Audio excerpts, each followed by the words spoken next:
This is the DRF Players Podcast. Here are your hosts, Peter Thomas Fornatel and Jonathan Kinchin.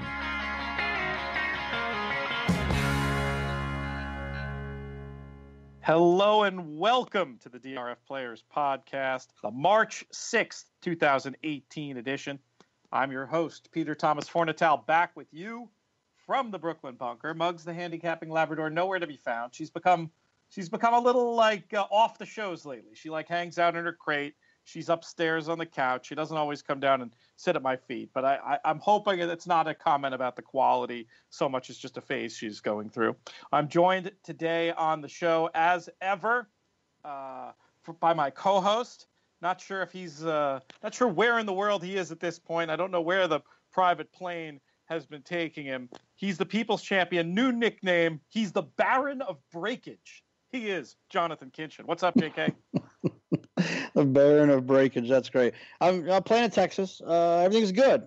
Looking forward to a fun week. The racing was good this weekend. On Saturday, we had some good stuff down at Gulfstream. It picks up again this weekend at Santa Anita, where both of us will be this week. So looking forward to the week to come. I'll tell you what, sleeper potential for the race of the weekend. The Gotham Stakes is loaded. Don't know if you've taken a look at the any of the preliminary entries or articles for that. I working on this Derby countdown guide. I actually really love these pieces. They're more work probably than anything I've done in my life in the last several years. It's, writing 2,500 words about a single race and wrestling for hours with Formulator, trying to come up with meaningful stats to help folks at least understand the story of these horses as they work through these races. So I've been looking from very early in the week. I think the Gotham is going to have some cool stuff headlined. Forense Fire coming back, maybe interesting on the cutback to the one-turn mile.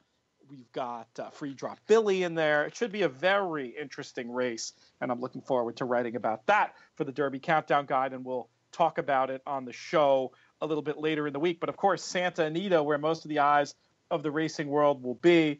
Big contest stuff going on this week. We've got the Horse Player World Series Thursday, Friday, Saturday out in Las Vegas, not to be confused with Lex Vegas.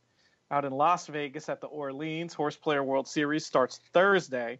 And then a lot of folks will be making the drive across the desert or hopping on those $50 flights out of Vegas to end up in the Eddie Logan Suite or its environs for Sunday and the Ultimate Betting Challenge. Folks on the East Coast will be playing in the Ultimate Betting Challenge live from Gulfstream Park. And then for those of you who aren't going to be recovered by this storm in time to travel, if you want to just go ahead and play at Aqueduct, you got the Gotham Challenge on Saturday. Lots of good stuff. Which, if any of these events, JK, will you be participating in? Yeah, I think I'll be out in Santa Anita, so I think naturally it makes sense to hop into the TSG, the Stronach Group's Ultimate Betting Challenge. So I'd imagine that's where I'll be. I have some bad news for you. I don't know if you know, but apparently there's going to be a Marv appearance at Santa Anita on Sunday. Oh, that is bad news in that I will be flying out in the morning. I'm there for the big cap, but I have to get back for childcare reasons. I can't stick around for the tournament. I'm going to miss a chance to hang out with Marv. You are. I'm sure he'll be there talking about doo-wop and all its finest glory days. Oh, Marv is the best. I don't know. You were sitting around the table for when Marv was holding court at the NHC in Las Vegas a few weeks ago, weren't you? Absolutely. When he was on Bic?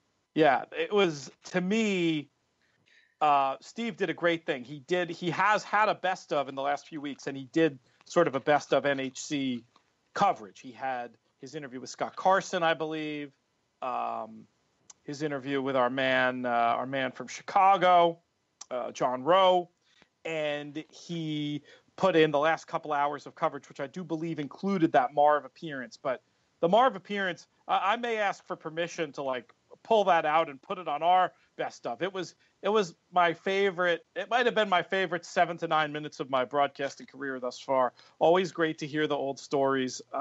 Such a great character. Traveled, lived around the world, and he's just he's Marv. He's at Marv Betrunner. What could be done? I love it when he starts talking about. He does that when he gets real going. He'll do that real growly voice. He's the Growly best. is a good That's a good description of it. But you'll have to say hi to him for me, JK. Going to be playing in that UBC. Should be interesting. Always gets a huge field, but the ability for folks to play in Florida and in California. I don't know if you saw our man Doc Zilla, Anthony Trezza won the seat. Oh, you did see, because that was one of the contests where you got breakage. I didn't mean to rub it in. Sorry. Take it easy, mister. Take it easy. I really did that by accident. I was just thinking of somebody who was playing in Florida who I knew, and he was the first one to come to mind. Let me ask you this: you're in this little, I don't want to call it a rut, because you've been winning, and you've been winning money. Breakage on DRF tournaments, you're getting site credit, you're funding your contest war chest for the next weeks and months. But like, when you look back at your play after a situation where whatever this is, 4 tournaments in a row or 4 out of 6, you finished in the money but not won the top prize, do you view it as a good thing, a bad thing, something that you need to improve out of, or a run you just need to keep going and the good things will happen? What's your attitude when you're in a spot like that? Because I think as horse players, a lot of us can relate to it. Yeah, no, I'm fine with that. I mean, don't get me wrong. I'd be winning, right? But it's fine. Like, I'm seeing the ball well. You know, I scored 80 points. I had 1, 2, 3, 4, 5, 6, 7 collections out of 12 races. I mean, you know, I just need a couple things to go my way here and there, and I'll be fine. It's really not a big deal. I love the fact that I have essentially been able to play for free those 2 times. You know, it is what it is. Makes sense to me, and I assume we'll be seeing your name on leaderboards there. Speaking of leaderboards, we've got a qualifier for the first ever WHT Santa Anita Preakness tournament, the TV pilot going to be filmed out there. That's happening on Sunday. I imagine a lot of players competing in the UBC will be multi-tabling. Should be pretty exciting. Going to be fun to see the early signs of interest for this new tournament format. It's very interesting. A lot of positive comments on Twitter. Folks very excited by the fact that the prize pool for the tournament is all added. Some people excited for the chance to see horse players featured on TV, hoping that they might be one of them. Gotten a lot of excited emails, especially from some of the younger contest players out there about that aspect. How's the reaction been, JK, for that you've heard for the WHT so far? Yeah, it's been great. I mean, a lot of people are excited about it for the various reasons that you mentioned. Yeah, no, I think it's going to be a lot of fun. I'm looking forward to it. Hopefully there's a good showing. You know, that contest does well in its own right. So with the combined added incentives, hopefully it'll do a little bit better. All right, we'll keep our eye on that as we go forward. I'll probably be profiling a winner in the pages of Daily Racing Form next week. If you're interested in more coverage of tournaments, you can find all my stuff on the tournament news drop-down, tournaments.drf.com. And I bubble up there on the homepage once in a while, depending on what all else is going on in the world of racing. Speaking of which, big story in the world of racing, especially for those of you for whom the Kentucky Derby is at the center of your horse racing interest. We had the future book favorite go down on Saturday in the Fountain of Youth Stakes, running third in the Fountain of Youth, Good Magic, and losing a little bit of luster in the process. Or did he, JK?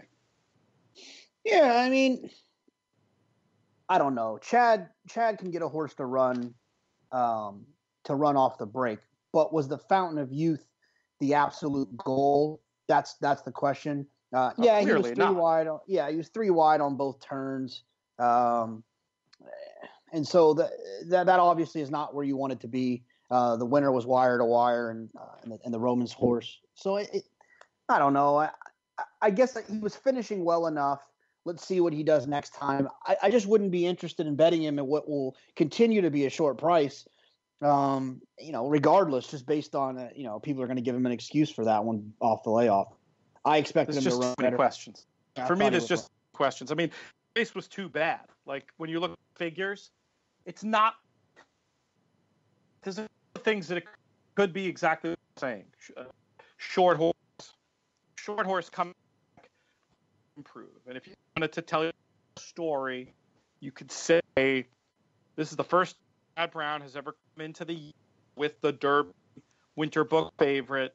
Maybe the training is a little, whether Chad even knows it or not, maybe the training is somehow a little bit different, and the horse is going to be a little bit shorter. But here's the problem with that. Another thing that sometimes happens to horses going from one year to another is they just don't develop. They don't train on, as the Brits say. And when you see a horse who, to me, his maiden was more impressive than his 3-year-old debut. And I see that as a major blinking red light. Fair? Yeah, no, sorry, mute.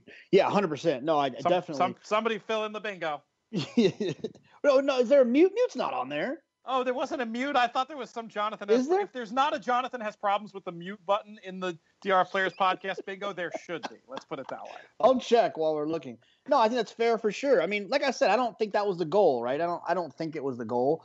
However, Chad's not the type. In a majority of other times we see Chad, he's not the type that brings a short horse to the races as like, oh, this is a prep. When Chad brings them over there, they usually run their best race. That's kind of what Chad does. And I even think that's what annoys people about Chad is that these horses don't race very often. They do take significantly longer breaks than I think the public would prefer that they do.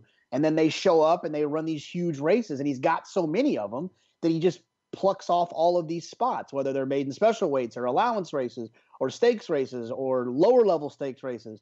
And Chad just keeps showing up and plucking out these wins with horses that are coming in off of 6 weeks layoffs. So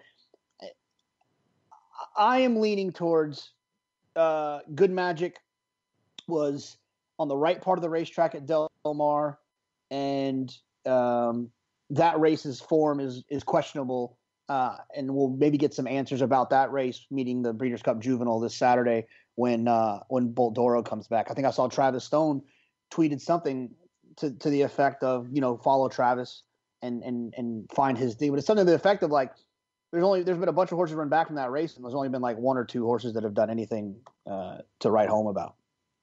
That's interesting. That's worth taking a look at.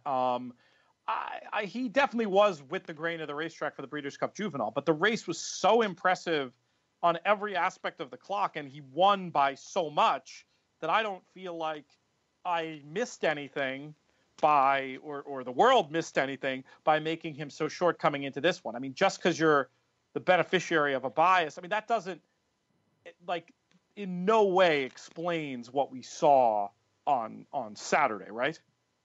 Yeah, no, look, and then I found the stat. It's 9 of 12 horses in the Breeders' Cup Juvenile have come back to run, and only 2 of them have won, Solomini and Firenze Fire. 4 others hit the board. So it's not necessarily a negative, but love to know what happened with their figures in that. That'd be a great example. And you know what? I'll dig for it while we talk, and I'll look at what happened with their figures next out. And obviously you have to factor in development. You'd expect it to be better. So even if it's only a little better, that is a bad sign for the form. Yeah. Sorry to interrupt. No. You're right. I agree. And so we'll see what Bolt Doro does this weekend, right? If he comes back and runs huge, and obviously we have to take that into consideration. Tease for Friday. I don't believe he's going to run huge, so we'll see what happens.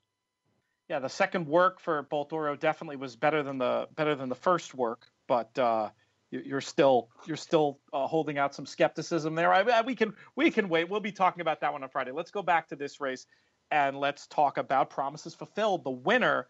I was very negative on Promises Fulfilled because I just did not see the world in which he got the lead that easily. Strike Power, stretch out sprinting, coming from his inside. To me, Strike Power's only chance to win that. Forget the way the track was playing, and we will have a conversation about that because I think it's interesting. Don't know how much work you've done. I've just started what I'd call my sort of real deep bias look at the day. But put that aside, I thought Strike Power had to go and was puzzled that he did not. And to me, it was just like one of those results where I just throw up my hands after and say, well, I'm not going to beat myself up for saying that horse was a legitimate 30-1 shot, because I think he was. And I just think circumstances, conspired so that he was able to run 20 points better than he ever had in his life. I do have some positive things to say about Promises Fulfilled, and I'll get to those in a minute. But in terms of my view of how he fit in this race, I feel pretty okay with how I just laid it out. Yeah, well, the tough part about it for me is like, I was in a position in that contest where I needed a little bit of a price. And so I wasn't going to, I was kind of strong on Good Magic, but I got off of Good Magic because I didn't need to be there because my second choice is the one I needed to take mathematically anyways, which was the Ian Wilkes horse, Gotta Go, the 7 horse. And so it was actually a longer price than Promises Fulfilled, wasn't he? Right, exactly. And so I'll be, me, I'm not, this is not well, I could have had that one. I was deciding. We call you Red Board when you're not around. What are you talking about? Right. I wanted Gotta Go, right? That was my second choice. So I was never really off of that horse, but I started looking back through to say, okay, who's the other, bomb that I could take? Like, who's one that I could take? And I was looking at Promises Fulfilled, and I saw some like old notes from like way back at Churchill when the horse was working really, really well. And so I said to myself, okay, well, maybe this horse is coming around. And then I said, well, what's the running style? Oh, he's going to be forwardly placed. There's no shot he's going to, out sprint Strike Power to the lead and then hold on for a piece. I'm going to take my closer. I took my closer and Promises Fulfilled wired. So, look, it's Romans. It's a horse with tactical speed. I love Romans in the Derby. I feel like I pick his horses every year in the Derby because they always run well. I guess Brody's Cause was the only one that didn't run that great, but the rest of them have, obviously Shackelford and the Donegal horse. I'm gonna go blank on the name, of course, because that's Bingo. What if I recover like really? Oh, I got it, Patio Prado. I got back pretty good there. I'm awarding the square for that one. Anyway, so he always has one that shows up and runs well. So he's got my attention moving forward with this one. Well, and here's the thing. I mentioned about spending hours wrestling with Formulator, really looking at when Romans brings back his 3-year-olds who are stakes contenders, they improve. Like my line about the one line about Promises Fulfilled I remember writing was, regardless of being off the layoff, regardless of what he does here, I'm going to expect him to do better next time. Now, that said, I can't imagine situationally he's going to have what he had last time. Now, the race was not coded blue by Craig Mulkowski at Timeform US, but when you just look at the figure line, it was clearly a slow race early. 114, 114, 120, 120, 121. I'm willing to say that those circumstances are not going to be the same when we next see Promises Fulfilled, and probably not going to be the same. Well, I mean, I guess beyond one race, you just don't know. We get into a little bit too murky water trying to predict what's going to happen. But my general feeling about Promises Fulfilled is coming off the trip and potential with the track. Potential, we'll talk about that in a minute. I'm going to be very likely to be against him next time. But this is one who I could see, maybe getting an unfavorable setup and running, getting unflattered and looking bad coming out of the next race, who then in a race like the Derby and the Preakness, if he's in a position to control a race, clearly has some talent, and might be heard from as at least an on-the-board contender, or maybe even winner a la Daddy Shackelford, because he definitely did show some talent, and 96 on the Beyer scale, a little bit higher relatively on time form with the 121, neither upgraded nor downgraded because of the pace. Sounds like you don't disagree. You could see this horse making some noise a little bit down the line. Yeah, it's funny about Promises Fulfilled. I actually want to go travel a little bit more north of the horse and talk about the rider with Irad and the ride that he gave the horse, which I thought was brilliant. And it reminded me of something, and a pretty interesting question that we could debate here for a second. When it comes to riders like Irad, right, and Julian, I always find myself saying, man, when those guys get to the lead, they're actually really, really dangerous because they've got a great sense of pace. They're great finishers. They've got soft hands that get a horse to relax on the front end. So here's what I'm thinking: are those situations, heart to heart, being a Julian Leparoux that I can think of being on the front end? Is it Julian and Irad that have gotten themselves to the lead, and then they're the ones that are finding that ability to finish? And is it them that deserve all the credit? Or in those scenarios, is it more of an indicator of how good and talented the horse is by putting them in a position that Julian and Irad don't typically find themselves in. Like, who do you feel like, does someone deserve more credit for that situation, the horse or the rider, or do you think it's a 50-50 split on responsibility for that? I want to give the horse a little bit more credit, is my inclination. But I want to say when it comes to a tactical, I mean, I guess you could argue it either way, right? Like for Irad breaking outside, I mean, really he doesn't have much choice but to go. But then he still has to be aggressive enough to get all the way over. And I think there is skill there. And there's both, there's tactics involved, and then there's his skill as a rider that comes into play also. So I'm inclined to say that in a lot of those instances, it's a circumstance and it's a horse that bring them there, and they're smart enough to not get in the way. But that does make me want to lean the balance a little bit towards the horse anyway. Is that fair? Absolutely, yeah, it makes total sense. Was I too harsh about my strike power assessment?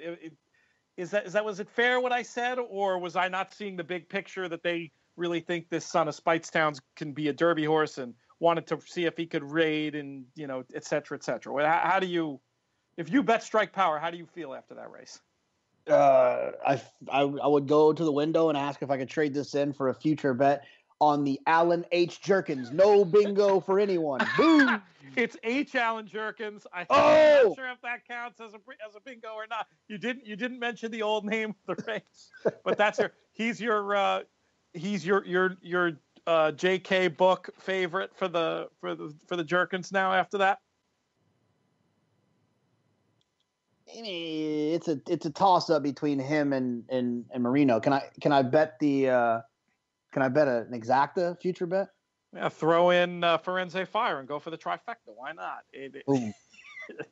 It does seem like there are a few horses who fit into that mold. But you take my point about, it definitely wasn't his best chance of winning on the day, but maybe it helps him. Maybe they're thinking, big picture, long term, and saying, hey, the horse is going to have learned so much from that it's beneficial. I don't know. I think if I bet the horse, I wouldn't be too happy. I'd put it that way.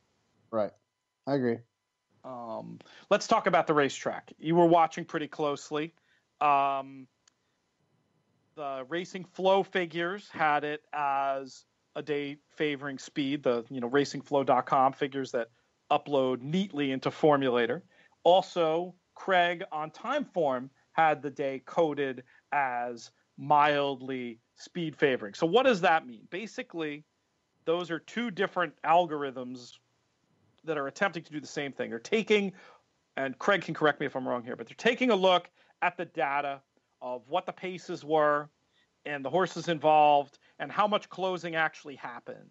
And they're saying, based on this data and the amount of closing that should have happened, less closing happened. And therefore, they're attributing that to the racing, something about the racing surface. Now, it's not super obvious, especially when you look at pads, because there was plenty. I thought there were, and I'd have to go back and look more closely, like I said, but I thought there were other trips pretty similar to Good Magic's trip that horses laid close and did finish. What do you think?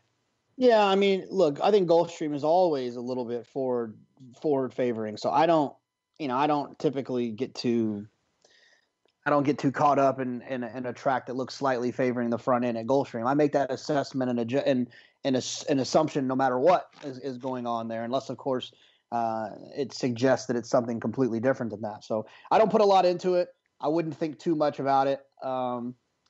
Promises fulfilled moving forward. I would say they didn't go that fast. It's Gulfstream, and the horse saved ground.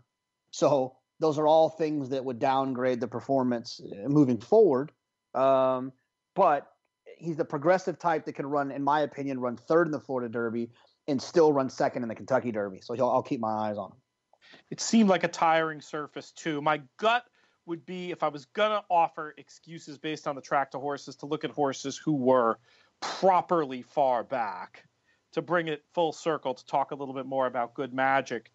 I mean, if you were going to go with an excuse for him, I just think it's tough. None of the readily available excuses feel very good to me. He was super short off the layoff doesn't fit with anything we know about Chad Brown. The track bias thing doesn't just doesn't fly for me because it did seem like, for whatever weird reason and what I've observed so far, if there was a bias, it seemed more toward speed and horses laying close than it was a death sentence for horses who were in the 3 or 4 path. So that one doesn't work. And I guess you could go for the good old favorite. I mean, it did seem like a tiring surface. You could go for the old saw. He doesn't like the track. But as Mike Watchmaker pointed out in his excellent column on DRF.com, he said he guessed that excuse was true probably about 5% of the time that it's used. I think he's probably right on with those numbers. So yeah, it's not only is he one I wouldn't be looking to bet next time, I think I'd be actively looking to beat when he shows up in the Bluegrass or wherever he comes back next. Now, Chad has made me eat words many times when I've talked about being actively against his runners, but that's sort of where my head is. Would you second that plan, or would you advise caution? Yeah, no, I mean, I have no problem with that. I mean, I didn't like the horse before. I didn't like Good Magic. Wait a second. You tipped him on the show on Friday. Stay with me. Okay. I didn't like him before the Breeders' Cup, okay. Right? And the horse that I did like, I don't like that horse anymore either. Boldoro had a really rough trip that day, so I didn't really like him that much then. Then he ran big that day. Was working with the economic model. He kind of re-engaged my interest. The field that he was facing, I thought was not an all-star cast of 3-year-old types. So that's why I was enthusiastic about him. Then he flopped on me. Now he's going to run against horses that I will be more enthusiastic again in his next start, in a grade 1 going a mile and an eighth, second off of a break, and he'll still be getting that Breeders' Cup juvenile money, and I would like to probably go in a different direction. If he beats me, then I'll jump back on the bandwagon. I think that sounds that all sounds perfectly reasonable. It was an interesting spot where on paper, he was just lengths better, the only one who'd run par numbers in terms of the pace and in terms of pace figures and in terms of final figures, the only one who'd done it going into that race. Usually you can get away with, the old best horse angle when you're putting together your picks. I got lucky in wagering. This was a case where I actually put out the full call to all the boys in the UK and said, hey, what price can we get on this? I thought there was some chance there might be a mispricing of Good Magic, where a mispricing to my mind, where he was going to go off at 6-5, might have even taken a little bit of a shot at even money. Fortunately for me, this was a case where the books were too sharp for their own good and all had him in at 4-7 and shorter, much more in line with the USA prices. So I was able to avoid somehow by a little bit of luck just losing some money on this race. Right, but yeah, the other thing to keep in mind is he was 30. He tried. I love track. I become a little bit, I don't want to say lazy with jumping to it, because I try to take more detailed notes to let me know if a horse was wide or not. But he was 34 feet further than Promises Fulfilled Good Magic was. The way that he was finishing and trying to close into that horse, I mean, that's a little bit of an excuse, and that you could expect that he can improve off of that. I mean, that's 3 lengths. That still puts it. I guess you're right. If you looked at it, if you gave 3 lengths to his figure, all of a sudden you could start saying, okay, for a short horse, at least it's not basically on balance his worst race coming back. I'm not sure. I'm not buying that it was some big inside day, I guess is what I'm saying. Which would make that point even stronger. But we have time to look at this more, talk about it more. And obviously we're going to be seeing these horses a lot more as we really begin our run up to the Kentucky Derby in earnest. So obviously you had a good day to get in the position you did in the contest. What's another race you feel like talking about? Should we talk about our old friend Sadler's Joy? Yeah, no, I think so. I thought I needed Nessie in there, and if you didn't bet Nessie, you probably didn't see the trip. Just got stuck in behind and just couldn't really find a way through. Was loaded late. If he gets the trip that Sadler's Joy gets, there's a chance that he gets up for more of a piece of it, if not the win.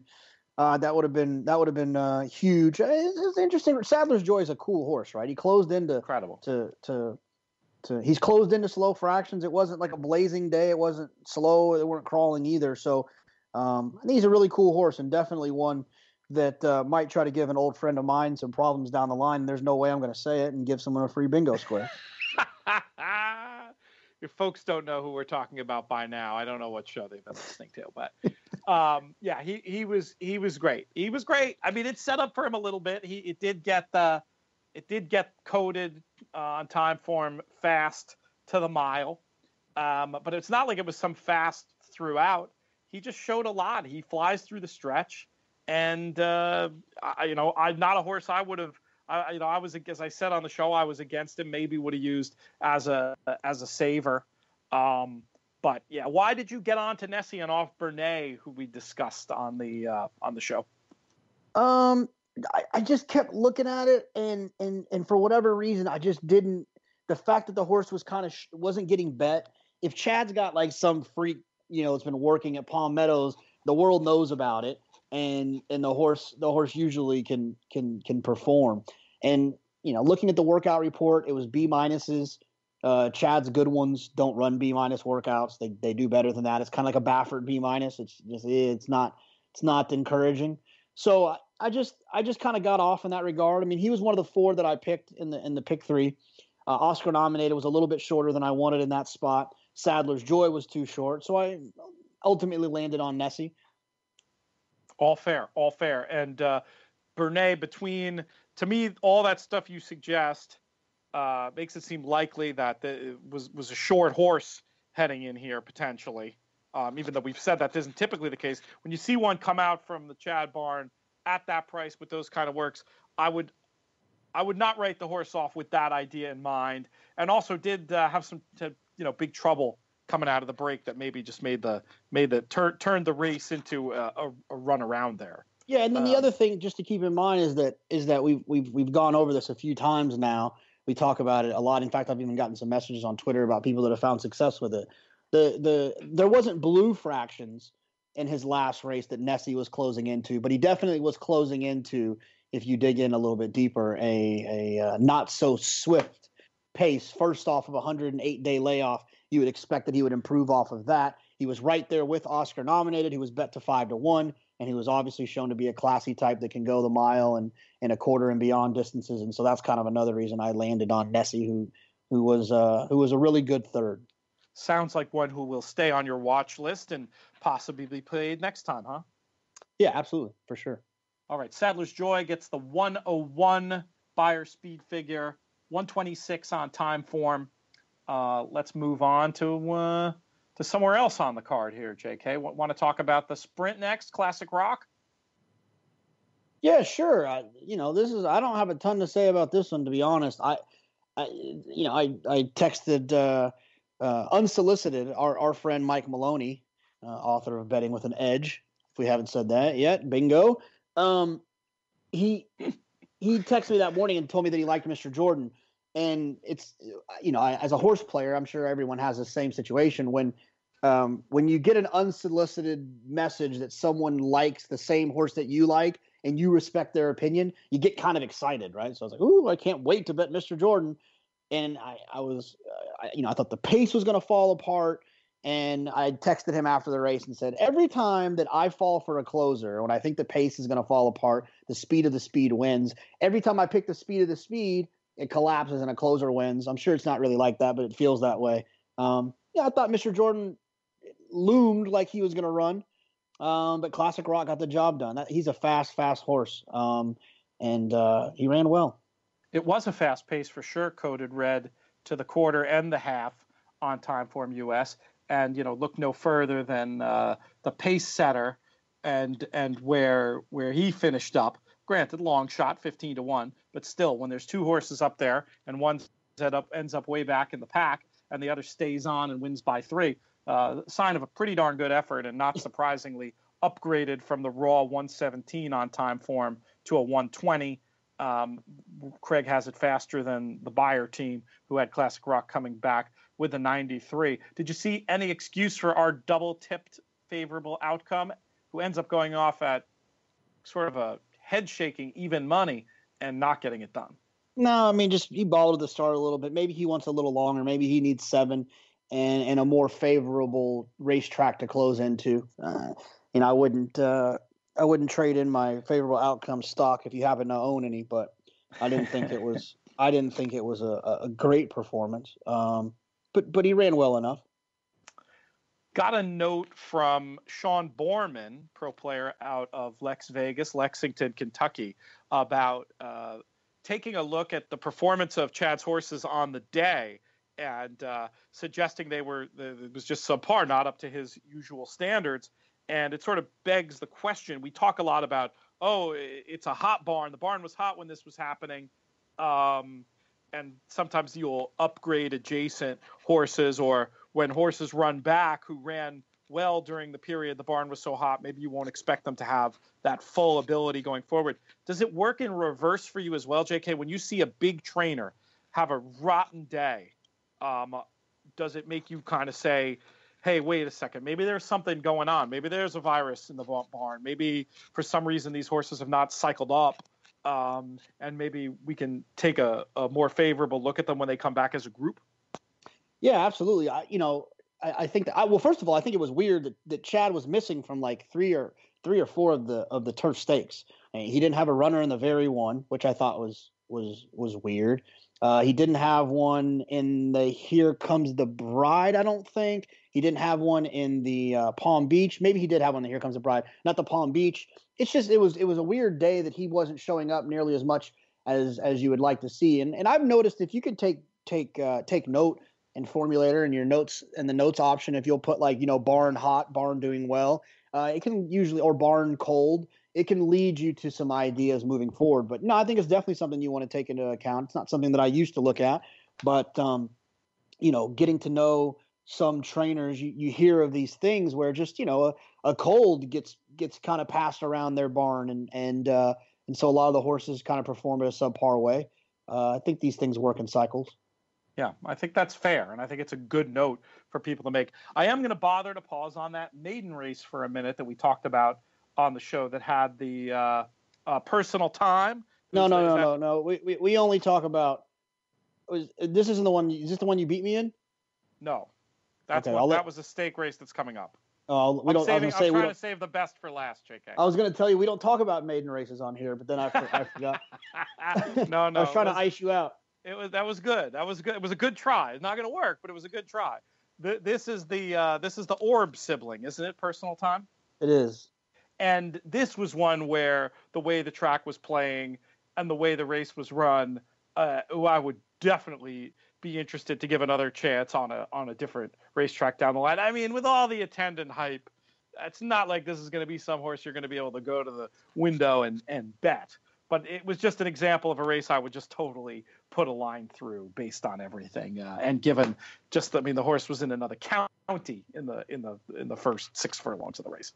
Yeah, this Hofburg ran well though for Jose Ortiz. I don't know if you noticed the pedigree, a half to Emollient. Yes. Tap it out of Soothing Touch by Touch Gold. Yeah. Yeah. What's wrong with that pedigree? Not a whole lot. Wasn't really bet at Saratoga as a 2-year-old going 7, but that's a mop thing, right? I mean, that is not really an indicator of this horse's talent. Obviously got the break and came back and ran well. I think it's an interesting thing when Jose shows up for Mott or Irad shows up for Mott. I think it's something you want to pay attention to.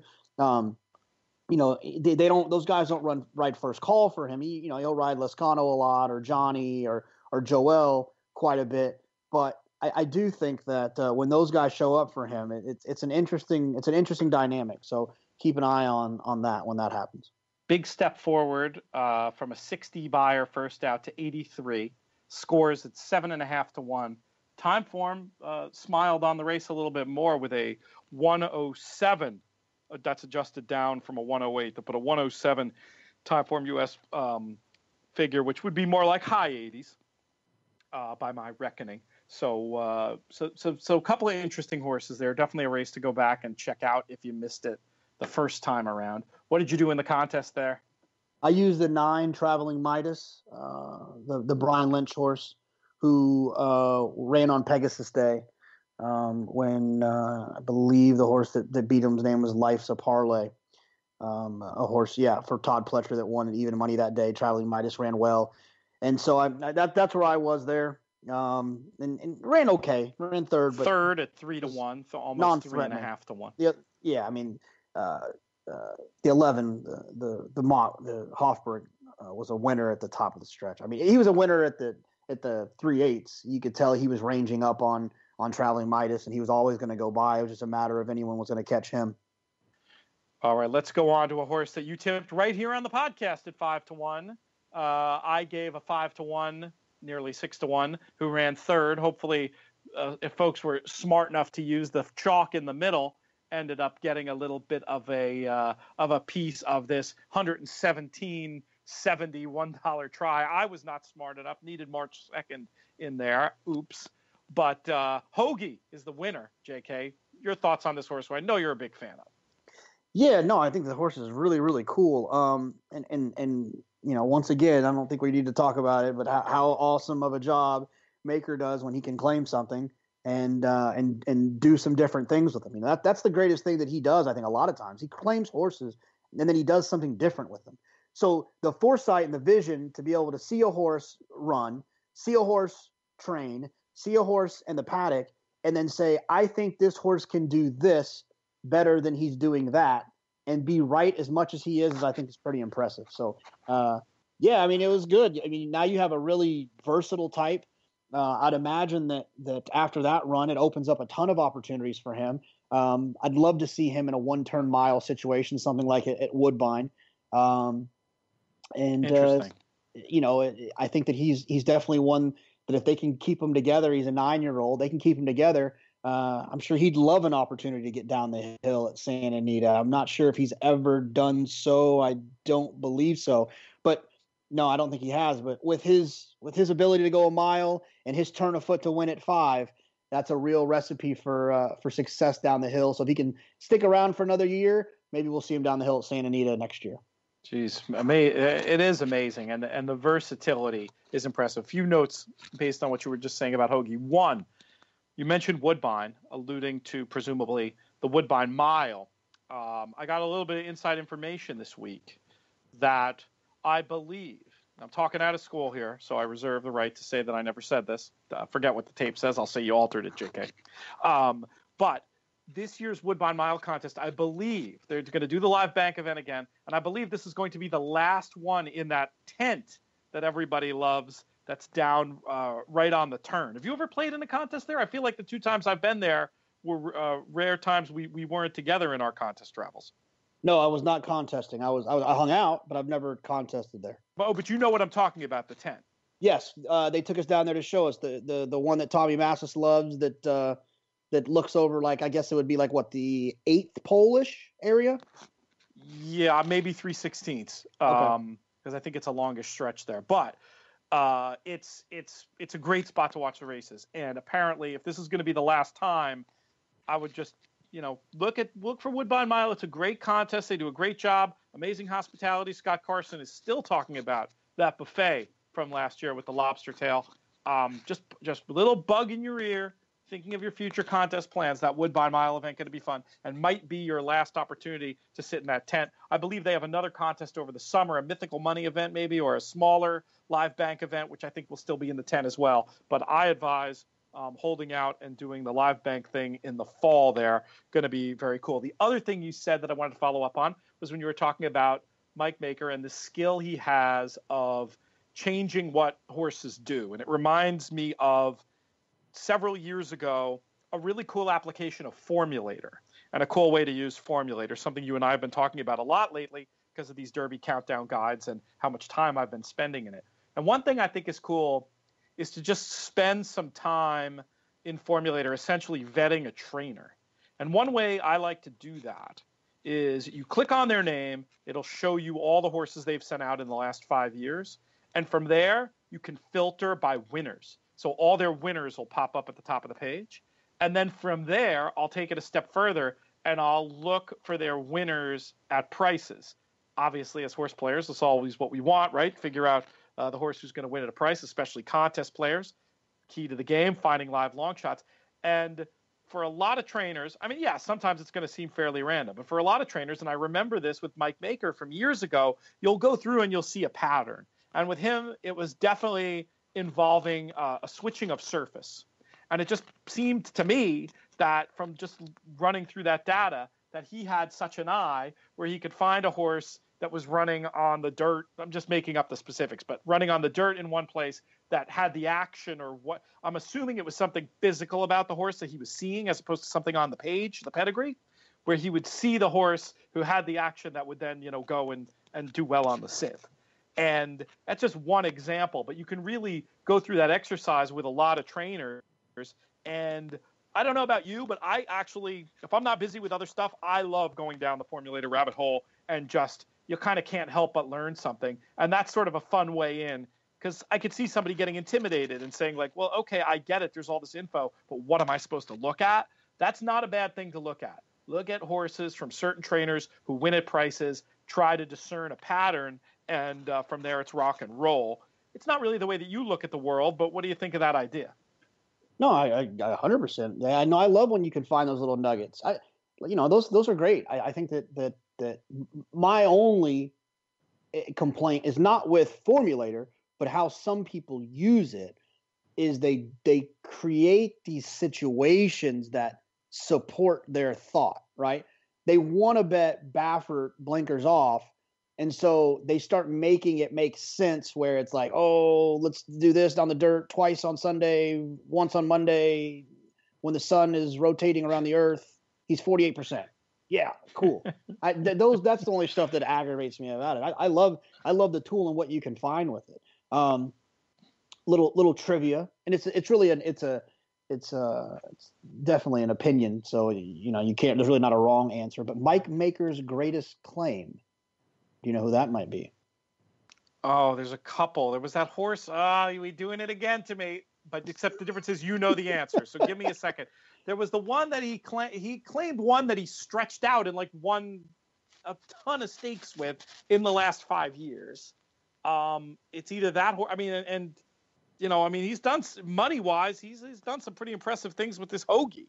But who's the horse I'm thinking of? I think it's between two. The one that I'm thinking of is different than the one you're thinking of, but yours is a good one too. You're thinking of the Big Hoss, who he claimed off of Catalano, and he won, 1, 2, 3, 4 stakes in a row with, long on the grass. And then the one I was thinking of is Furthest Land, who he won a Breeders' Cup with. Breeders' Cup. Who he claimed off of Clement. He claimed the Big Hoss for 50. And went on to win, like I said, all those stakes. And then he claimed Furthest Land for 35. Pretty amazing both. I think my Big Hoss though. I mean, he won more, didn't he? Yeah, I mean he won. Yeah, he had that nice little stretch. It's just I think with Furthest Land winning the Breeders' Cup race probably was obviously one that needed to be considered. Which race was it though, JK? What do you mean? Which Breeders' Cup race? Oh, the Poly Mile or the dirt. I rest my case. That's another thing that could have been on the bingo. Pete goes on 7-minute rant about how he doesn't like the Breeders' Cup Dirt Mile. It's the Poly Mile. I'm sticking to my guns. All right, race 8 on Saturday, the Devona Dale, notable mostly for the fact, JK, that you had to eat it, and I will be eating Din Tai Fung this coming weekend. I think we're having some Wi-Fi issues. I can't hear you. I said I really want to eat those soup dumplings, and if you keep up this routine, I'm going to make you, instead of waiting together as a group at the bar while we wait for our table, I'm just going to make you wait in the mall the 2 hours to get the soup dumplings while we're at the bar down the road. What do you think about that? I think that's unfair. I liked your question about does one walk or does one Uber? I'm Ubering and just act very apologetic, like you didn't know it was that close. And then Uber has the tip option now, so you can throw the guy a couple of extra bucks, maybe $5. That way you don't have to feel so guilty, but just like, hey man, how you doing? Jonathan? Yeah, it's Jonathan. So you get in the Uber And then you just go over there and be like, oh my gosh, I cannot believe it was this close. We would have walked. Oh, please forgive me. Here you go, sir. Here's $5. We'll just give I think it's pretty much of a literal you can't get there from here on the walk, though. There's something weird about the way the track and the mall sit next to each other. And just so folks know that I didn't totally abuse Jonathan with the wager, where he picked cash at 6-1. I had Fly So High. You would have won, by the way, if you'd taken my initial bet. My initial bet was that Fly So High will be evens or less. And that was the case for most of the betting, but there was a late drift up to 7-5. But anyway, the terms of the bet to make it fair were if cash had won, I was going to buy a Royo Chop House, which doubtless would cost more with, nice bottle of wine, et cetera, versus Fly So High, Din Tai Fung, amazing, but not like terribly expensive dumpling place. So I don't want anybody accusing me of like taking advantage with unfair terms of the bet. All right, enough silliness. What did you think of Fly So High's performance in this race? No, I mean, she was good. And I think that, apparently there was an issue after the race. I flipped over the life of a handicapping contest player. You watch the race and then you got to move on to the next one. I moved on and I'd seen that Jose had kind of hopped off of her and they vanned her off. Is that exactly what happened? That's exactly what happened. He said there was something like off behind, but I thought subsequent reports were positive. Right. So subsequent reports were positive, but then, and from what I understand, I didn't read this, but I heard this from someone that I trust that they know the business. I wouldn't repeat it on air. Something has come up, and now they are reevaluating. So okay, nothing like, from what I understand, nothing like life threatening or anything like that. Just enough that's going to slow down the training and potentially will knock her off the Oaks Trail. And that brought up a point that a friend of mine and I were talking about. When these jockeys hop off and say that something didn't feel right, they're not wrong very often. Yeah, if ever. I guess ironically, Jose, who last year at Keeneland hopped off of a very good horse. I don't know if you remember, this is a little bit of a trivia, hopped off a very good horse that there was nothing wrong with. Do you remember who it was? No, that I don't remember. Elate. Oh, yeah, that's interesting. He pulled her up. He at Keeneland, she was running. He kind of pulled her up. I don't know if he actually hopped off, but he did pull her up kind of out of the race and stopped riding her because she wasn't really responding. Yeah, no, I absolutely remember that. And he said something didn't feel right. Well, it turned out that she was fine, but. Yeah, but I think you're right. 9 times out of 10, they're to be trusted. It is excellent. Top of everything else, the best ones are excellent horsemen, and they know what they've got underneath them. We got an assist via text. It is a high suspensory, and Welsh just reported it, so she'll probably need some time. Check that out on DRF.com. Mike Welsh with the story. Interesting race from a discussion of the bias point of view, in that Fly So High was very wide, fractions were slow. It was an impressive effort, and hopefully she'll be able to recover from that and have I don't know this stuff well enough to know if a summer-fall campaign is realistic or if that's going to require more time than that. But if you follow the articles in the Racing Form, the first update of which is apparently up now via DRF Live, you can have a look for yourself and follow that story. Any other thoughts for you, JK, coming out of this year's Devona Dale? No, nothing. I think she was kind of the story there. Nothing's. I think she was going to be the one that kind of reached out and grabbed everybody for who's going to be the one you really want the first Friday in May. But nothing really. I guess Heaven Has My Nikki ran a little bit better than I thought she was going to run. I was disappointed in the way she ran last time, and probably helped by that slow pace. Yeah, I think that was probably in her favor. Nothing in there that I'm like, I can't wait to bet that back. All right, we have a question. We'll deal with this question, and then our time is just going to be about up. Unless you had anything else, any other general thoughts from the weekend, horses to watch, anything of that ilk? I know there were other stakes, but we didn't talk about them going in, I don't believe, so I didn't feel the urge to talk about them coming out. No, I think that we'll have let's shift our focus to the upcoming weekend where we'll have more stakes than we can deal with. I like it. Oh, I guess we did talk about the Here Comes the Bride, where we both just messed, and The Way I Am got the job done with a 103 time form figure. But let's get to this question. I don't want to miss out on that. Okay. Clearly, it's possible. This one comes from Tyler. Clearly, it's possible to allow participation in live bank contests via ADW. He's referring to the fact that the Pegasus contest, Breeders' Cup contest, they've had people participating online. Why don't other tracks do these live bankroll contests? Specifically, Nairo or Santa Anita, they have ADW partners. Why wouldn't they allow people to play online? Well, I think we both have the same answer. I think part of it is just like, the birth of these contests, which is a topic we've talked about before, was how do we get players to our racetrack to churn their money and to bet here, which is the golden dollar, which is we make the racetrack and the horsemen and the industry make the most money and cut out a bunch of middlemen by getting those dollars bet at the track. And so I think that these contests were created to get more people to show up and bet. And so if you allow them to then do it from home, then you're really just adding to the problem that already exists, is that the convenience of playing at home is better for the horse player from a convenience standpoint, but it's not as good for the industry. I do think having a house ADW, though, this is a great question, and maybe it's something we can talk to Nate Newby about this weekend. But I would think if you're looking at a house ADW, that it mitigates that, and the home team and the local horsemen are still, well, are they still making the same money? This is where it gets so complicated. I'm not actually clear about that. It's a Mike Maloney question. I do know that the Breeders' Cup, right, from the wagering committee's talks that we've had, their wagering dollar online is virtually the same to them. There's a little bit less, but virtually the same.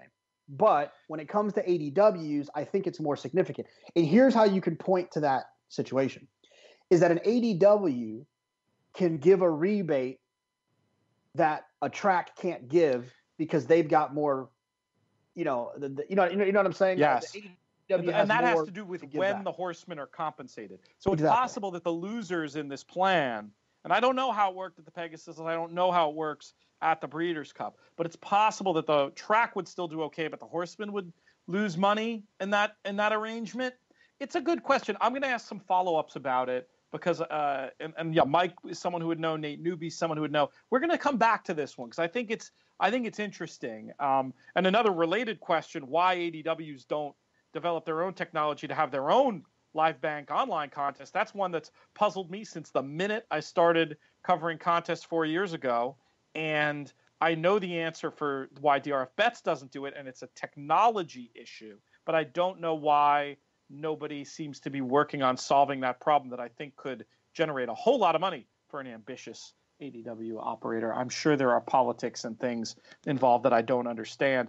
Speaking of the Breeders' Cup, Jonathan, is the BCBC happening this year? Are we ever going to see rules for this contest? Are we ever going to see qualifiers? What's going on?